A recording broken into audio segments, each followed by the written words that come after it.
Hi everyone, I already filmed this video and it was just all over the place, so I decided to start over again. So I decided to get a few more postcard pens, and I have to say that there are some lovely colors out there, but I couldn't find the colors that I wanted in the thickness that I wanted on Jackson's art. I really like the 0.7. However, now that I have opened them up and swatched them in the first video, I can tell you that that basically I think I can order. So they have a wide range of this size, which is the 0.9 to 1.3 pens. So let me just get a little scrap of paper and okay, I think I'll do it on here. This is just some plant names. So here I'll do the light blue in the 0.7 first. So when they come, they have a white nib, and then you need to shake them very well and kind of press them down a few times until you see the paint going into the nib, and when you see the color come out, then obviously they're ready. So here is, if I'm just holding it like I would, even to the side or straight ahead, whichever way you hold it, you get a nice thin line. Let me just zoom in for you. So that's a nice thin line, and if you tilt it to the side, then that's the thickness you can get, so a little bit thicker. Now with the 0.9, you can, if you just hold it normally, this is the width you get, and you can get even thicker.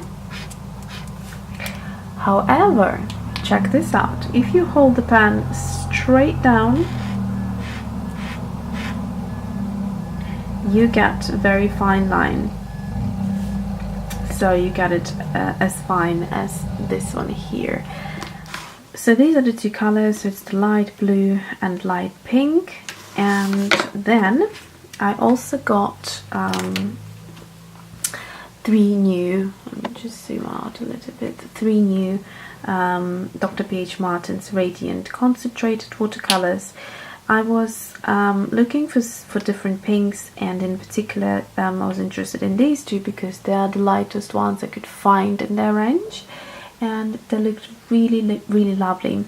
So I was intrigued to see how they would work, because keeping in mind they are super concentrated watercolors, and they're not to be used out of the bottle as they come. So if you just use them in their pure form, you get way too much concentration of the color, and you won't get that beautiful watercolor flow. So you do need to mix it with water and use it as water. So that is why I would recommend to use either a ceramic palette or any type of palette that you can, they dry like this, and then you can just activate them with water, and they are as beautiful as they first were.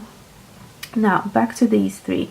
So when they came, I'm going to talk about the colors in a minute, but I just wanted to show you how beautifully clear these are. So if I uploaded a video last night quite late, but I shared with you my set A of the of this range, so the Radiant watercolors. Let me just quickly pull them out, so can't get them all in. Here we go. So I have done swatches, so you can see this lovely set in action. However, I have mentioned in that video that they have this thing where the color settles, and you have to give it a good shake. Some of the colors you have to shake for a very long time, some take very short time. However, once you have shaken them, they lose their clear kind of look, so they don't look as clear as this. They become quite milky, and I am going to try to get in contact with the company and ask them whether this is supposed to be like that or not, because all three new colors that I ordered, they're completely clear. So I was expecting all these to be clear, so when I had to shake all of these colors, I was a little bit surprised. So you can see here's the orange again, it's completely milky, so don't know why that is. And so I have gone ahead and swatched them.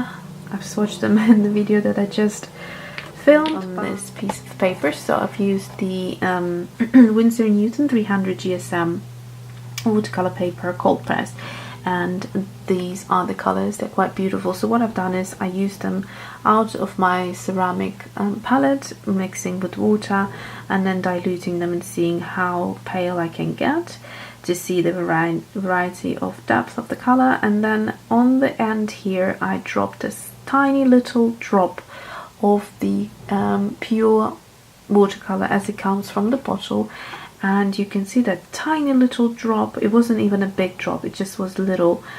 It basically is super intense. It pulled all the way to here. So imagine if your swatch was this thick, it would cover the entire area and you would not get the variety.